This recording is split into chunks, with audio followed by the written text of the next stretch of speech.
everybody. My name is Jessica, and I'm here to record a freaking podcast. I'm a 30-something-year-old woman trying to manage my way through the world and make it as funny as I can as I try to do it. Today on A Millennial Mind, I'm going to introduce myself and talk about what makes me me. I'm 32, and I married my best friend, Josh. We recently took a chance and moved to Fort Worth, Texas, from a tiny little town called Bolivar, Missouri. It's stuck in between Kansas City and the Ozark Mountains. And that's where me and my family finally decided to settle down in my later years. But we moved around quite a bit during my childhood and my teenage life. My dad worked for the federal government, which for my brother and I meant we had to make friends in a ton of different places. So I'm going to touch a little bit on my life today, and I'm going to do a ton of shout outs to friends and family that made a really big impact on me. And like I said, it made me me. I was born in St. Louis, Missouri, and lived in a tiny suburban town outside. It was tiny. It's not tiny anymore. It's a suburb town off of St. Louis called O'Fallon, and both my parents worked full-time jobs in my early years, so I was in and out of childcare and back and forth from family members. It was mostly my mom's family, and they were the loud, they still are, the loud, chaotic bunch, which is not a bad thing, obviously, but I mostly remember being around my Aunt Erin, who was only 5 years older than me. And so she basically influenced me a lot in the 90s and early 2000s when we weren't moving around. We both were Backstreet Boy fans, of course. I was more into Spice Girls and Britney Spears. But like I said, she had a ton of influence on me and my youth. And we basically grew up together. She was more like a sisters. We fought a lot, but we still love each other nonetheless. You know, she still to this day tells me that I would always get her into trouble, which honestly, I believe it. But going back to my mom's side of the family, that's where I was mostly around growing up. And we were pretty attached. My mom, she's a child of 5, and it was always loud growing up, and our Christmases were grand and had all the grandkids, all my cousins and everybody there. And we also had this big hobby in our lives called reenacting. And as you'll learn throughout these podcasts, I'm also a big history buff, which I think probably started with this hobby, but we reenacted the French and Indian War, and we still do. By the way, reenacting the French and Indian War is where you dress up in 17th century garb, and we live out the lives of how people in the 17th century would, and during the French and Indian War. I did that a lot in my youth. Every weekend we were doing it, and that's kind of where I met my 2 best friends, Amanda and Sam. And our mothers went to church together in their teens, and her family were also really big into it. And nonetheless, all 3 of us together, we were forced to be reckoned with, and I think still kind of are. When we get together, we're not near each other now a lot, but when we do get together, we get together around. We have a tradition where we always get together around New Year's. It's been like that my whole life. And when we get together, it's like we have never been separated. But anyway, so that was my early life. And then in 1998, my life kind of changed for the better. And that's when my baby brother was born, John. And it was a rough birth for my mother, which we won't really talk about here because it was probably like the scene from Alien when the alien burst forth from the person's stomach. But I was 6, and yeah, it changed my life. And Pretty soon after that, my dad got his government job and we moved to Colorado, Denver. Again, another suburb off of Denver, called Littleton. And we stayed there for about a year. And during school, I would always go to school, to public schools. And then, like, by the end of the year, I would always, like, beg my mom to homeschool me because Aaron was homeschooled. And I was always getting in trouble for being a quote social butterfly. But yeah, I pretty much during when we lived in Colorado, I went to school. I liked it. We did a ton of hiking. We did a bunch of different cool stuff. I probably got myself into more trouble then than I have in any other place. But anyways, after Colorado, we moved back to Missouri and we lived with my grandmother for a little while because dad was going to get a job in Greenville, Illinois. We missed family and it was time. It was time to move on. And finally, and when my dad got a job in Greenville, Illinois, I feel like we spent a lot of our time, like a lot of my youth. So my dad worked at Greenville for several years. I don't know how many years we lived there, but it was like, I remember by grade. So we lived there from second grade. I started off going to Greenville Elementary in second grade. And then by the time we left, I was homeschooled, but I was in middle school. So however long that is, we were probably there for at least 7 years, 8 years. But we moved to several different houses when we first got to Greenville, but we lived in a house. I'll never forget the names of all my houses. And we always call it the Red Ball Trail house. Like we say, oh, remember when we lived on Red Ball? Because that was a street name. But had a ton of sleepovers there. I loved my bedroom there in that house. It had this huge closet and that it had a tire swing. And this is also the house that we lived during 9/11. And again, changed my world completely. And I feel like I just cannot believe some of the stuff I remember from that time period. So after Red Ball, we moved to a little tiny house up on a hill in the middle of a cow farm. And we always call that Artie and Paula's because Artie and Paula owned the house and they owned the cow farm and they lived in a little trailer, a double wide trailer next to the little house. Now, why did they live in a trailer instead of the house? Well, that house was haunted. Which I'm sure I'll talk about more on a later episode. But yeah, it was very haunted, according to my mother. I don't remember anything, but I was so, like, self-centered during that time, like growing up. I was a preteen. I was all about my friends and learning and figuring out what everybody else is doing. And by the way, this is when we lived at Artie and Paula's is also when Harry Potter came out. And that's when I was reading Harry Potter nonstop and watching the movies nonstop. And I remember I was probably 11? I was 11, I think. And 11 or 12.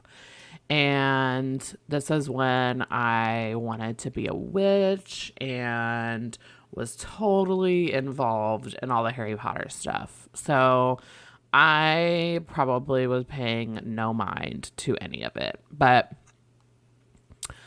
when we lived there, I I remember, again, having sleepovers all the time. Amanda and Sam would come over. I had a ton of friends from school. My favorite thing to do at that house, because it was like the biggest, widest open spaces we had had. We, and when I say we, I mean like my friends, me and my friends. Um, we would walk around late at night. We'd sneak out of the house, walk around everywhere. We really didn't get into trouble, but man, we snuck out of the house a lot. And ask any of my friends, we would always play on the hay bales. John too. John and his friends. We'd all play on the hay bales all the time. That was like a um big thing we talk about all the time. Definitely something that we reminisce about a lot. And so we lived there for a while, and finally my parents decided that they wanted to kind of have a farm. And my parents found out a farmhouse. It was right off of Highway 70, going through Greenville. We always call that the Smithboro house because, again, it was like in a little tiny town called Smithboro. And it was by the railroad tracks, and it had a huge red barn. And this house, I feel like I did so much of my growing up in this house because I was a teenager in this house. I learned a lot about myself when we stayed at this house. Again, all the Harry Potter books were still coming out. And I was also homeschooled. By this time, my brother it was time for him to go to school. He was like in kindergarten. And we went to a different school in a town called Mulberry Grove. And we freaking hated it. And I think my mom kind of decided at that point that she did not want someone else educating her children because she felt like they were kind of inadequate.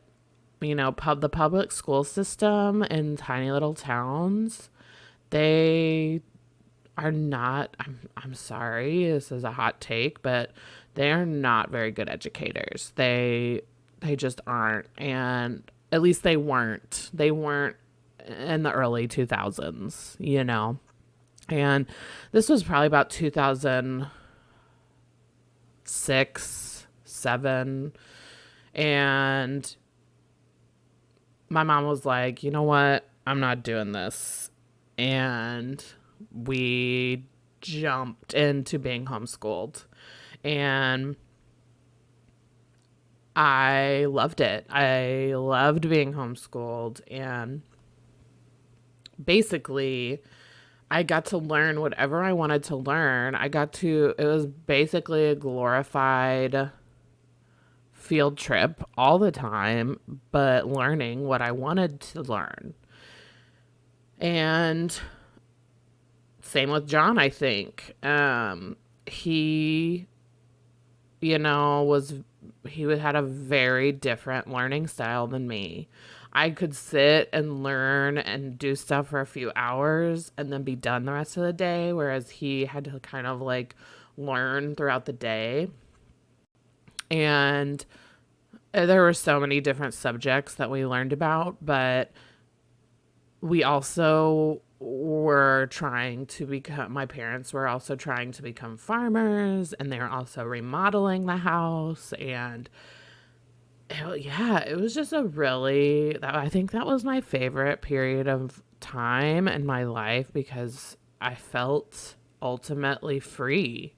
And thinking back now, of course, reminiscing now, that's what it was. And that's what I loved about it. And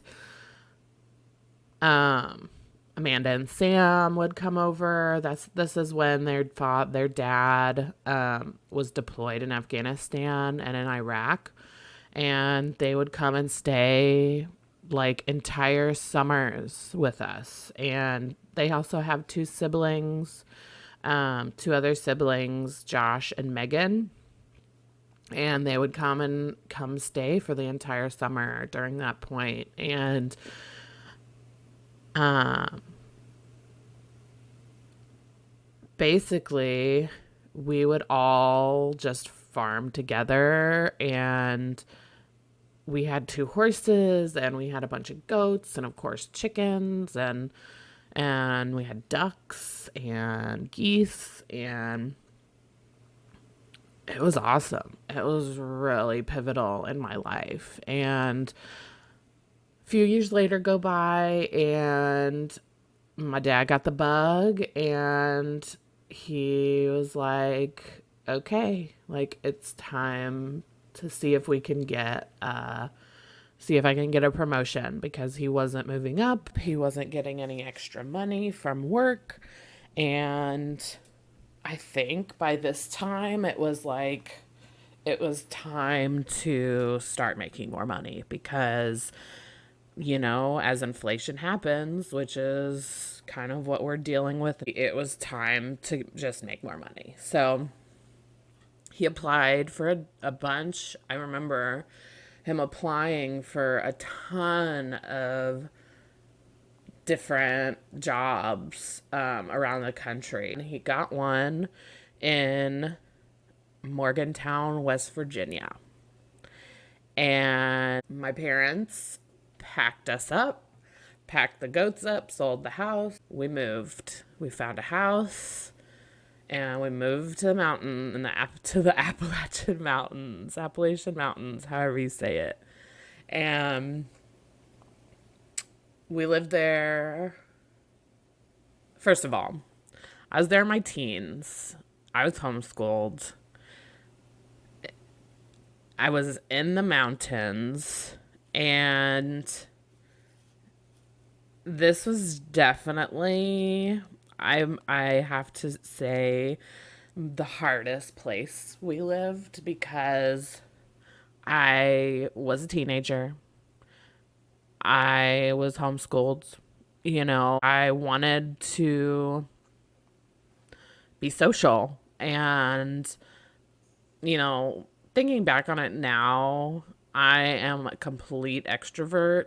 And I've discovered in the last few years that I need socializing. And like, that's what gives me energy. And I think that's probably why I hated it so much. But anyway, I was very involved with church at the time. I kind of always flocked to people that weren't very churchy, I guess I should say.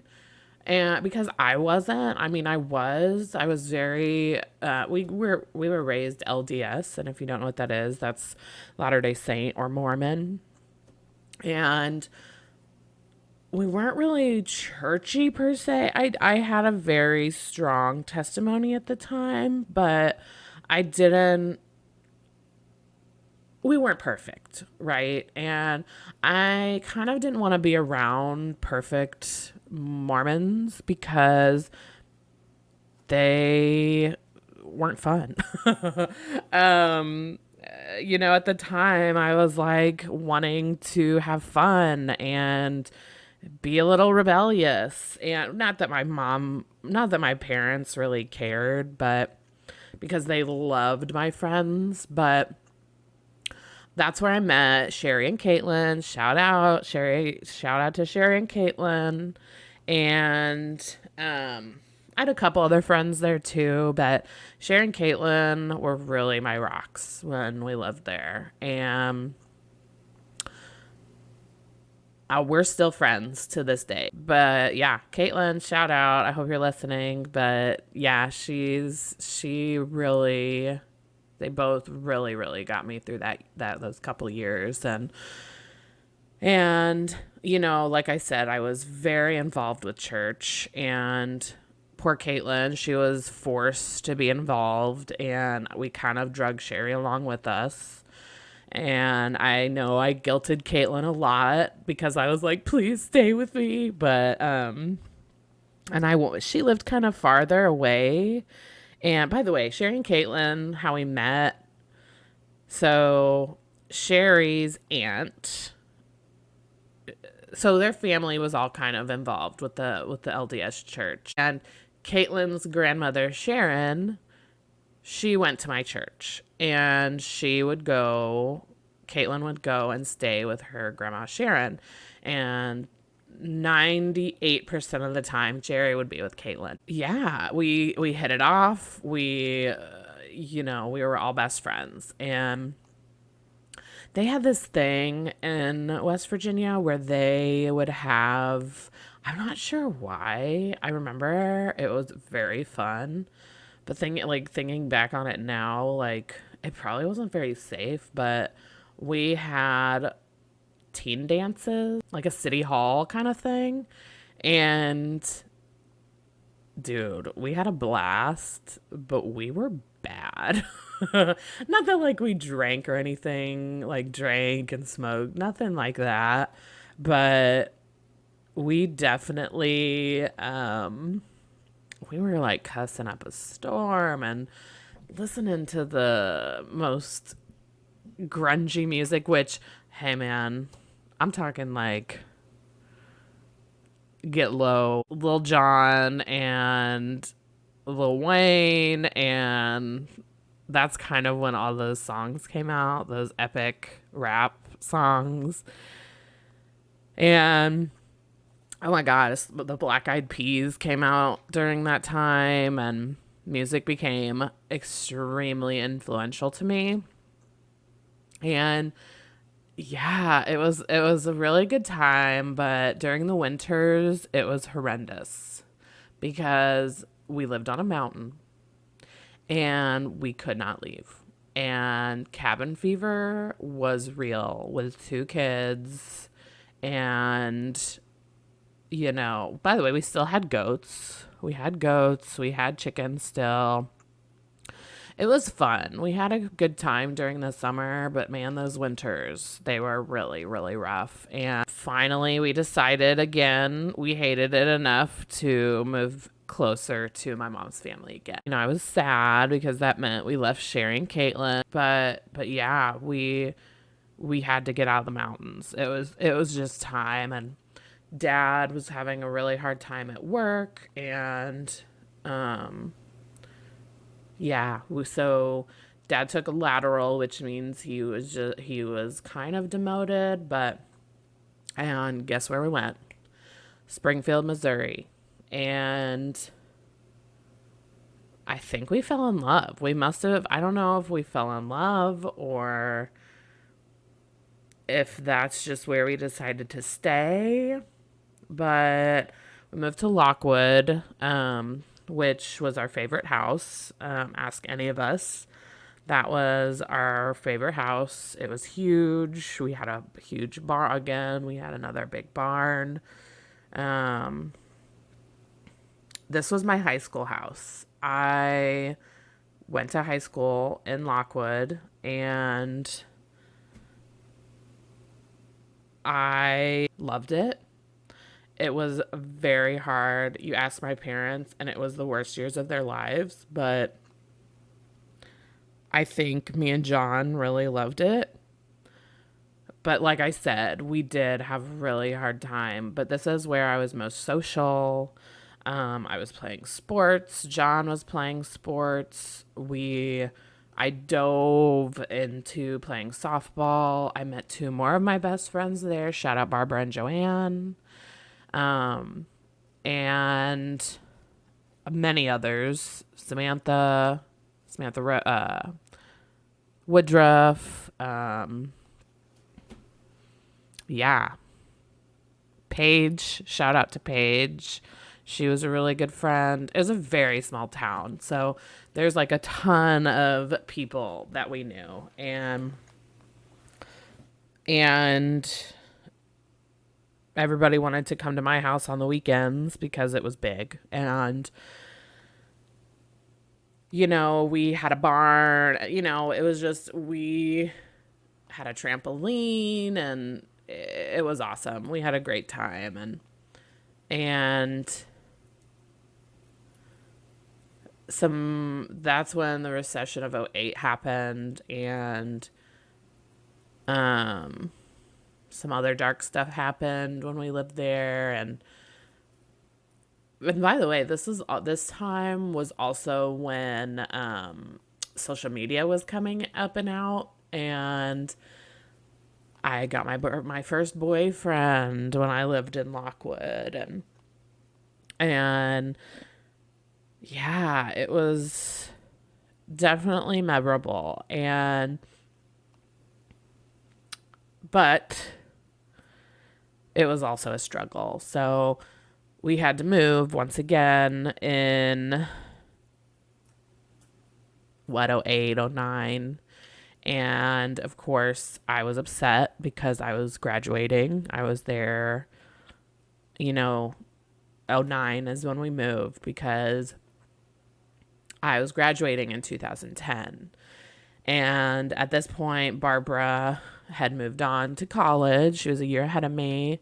And I had no friends. This was kind of the year where I wanted more friends. I wanted to stay with my friends. And I remember begging my parents to let me stay. And obviously I couldn't. I couldn't. And we moved to Springfield, closer to Springfield, because my dad needed to be closer to work. And it was getting dangerous for him to drive far. And we were losing the house. So during the recession. And so then we moved to Springfield and into a little house in Ebenezer. And I went my senior year of high school to Willard, Missouri. Willard High School in Missouri. And it was fine. It wasn't the same. Everybody, I didn't have friends, and basically every single weekend I would beg my mom to let me take the car and drive to Lockwood, and they did. They let me take the car, and I will be so appreciative of that for the rest of my life because I think I would have driven myself crazy. But anyway, this is where I met Josh. And we had just gone through really nasty breakups and we just clung to each other. He was friends with one of my good friends and we hit it off instantly and we were best friends instantly, literally instantly. And yeah, we hung around each other for a long time. Very long story short, we decided to stop going to Lockwood because it was just too much. We hated going back and forth, and there was a lot of different issues with us going back and forth. And we started dating in 2011, and we really struggled with dating because we weren't sure if we were comfortable enough to lose our friendship if our relationship didn't work out, but it did. And yeah, that was the beginning. I started working full time in childcare. And I decided, you know what? That's what I want to do is work in childcare. So I literally I worked at the Goddard School for a few years. Then I moved to a program called Head Start, which is across the country. And I was promoted and promoted and promoted, and they paid for my school. So I went to school for early childhood education. And Josh was back and forth from, was going kind of job to job at that point. His grandfather was sick and his uncle worked construction, and so he was working construction with his uncle for a long time, but it wasn't a steady job. And this went on for many, many years. And his grandfather died, and his family had to move to Texas and for their job. So his uncle, his grandmother, and his mom and his little brother moved to Texas. And during that time, they knew someone who worked for vinyl graphics. And Josh has always been good at vinyl graphics or graphic design, I guess I should say. And so he started working with him and a guy named Danny, and he had a big contract with Sky Zone. He was traveling a lot, and he worked really, really hard doing this. He made really good money, but it was too hard. He was going days without sleep, driving from Sky Zone to Sky Zone and trying to get all these graphics put in, and it was too hard on him. And he finally decided to come back home, and we were going to try and get a job. He was going to try and get a job. During this time, I was working, like I said, childcare, and I had been promoted all the way up to lead teacher, but it really wasn't for me. So I decided I was going to just stay a teacher. And I had an amazing boss. Shout out Jessica. She, and Heather. So Jessica was my lead, and Heather was the director, and Melissa, our family advocate. Shout out to all of them. Love you guys. Miss you. They really influenced me on being an adult, and I loved them to death. I still do. I love them to death, and they really helped me through a lot of becoming the woman I am. Basically, we both lived with our parents, and this is where it kind of all gets complicated because we literally jumped from house to house. We were going back and forth to his mom's for a long time. We would go back and forth from my parents. We lived in an apartment. We left the apartment. We would go back and forth from his mom's and dad's. And finally, we did that for a long time, and we got an apartment with his sister, and shout out Hallie, love you.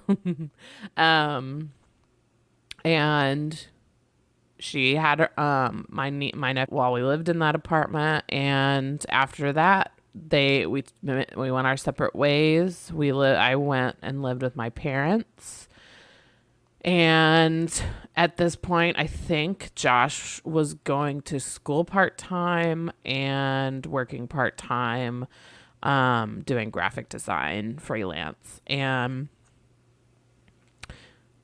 as a freelance, you can kind of pick whoever you work for, right? And after many years of dating, from 2011 to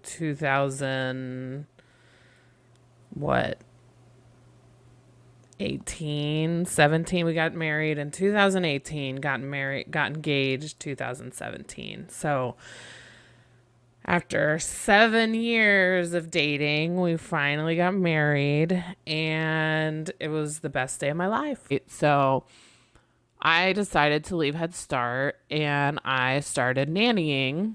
Well, first I worked at a little daycare in Bolivar.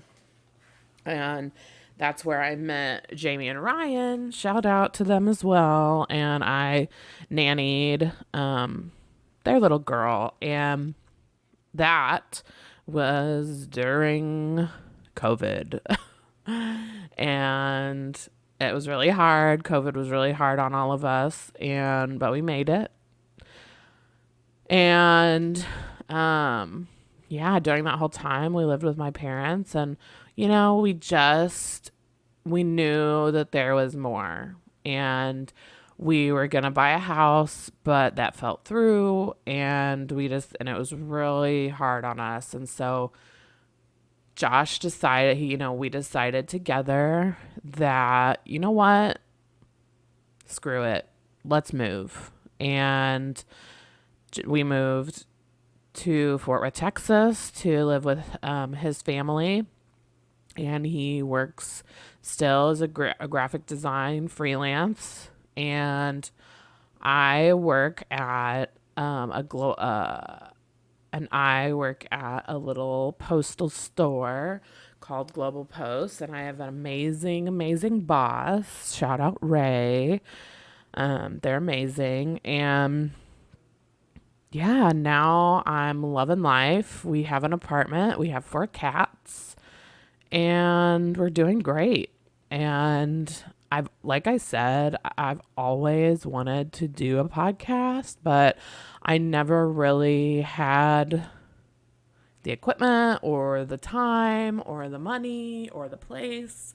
And guess what? Now I do. So here I am making my podcast, and I hope y'all are down for the ride, because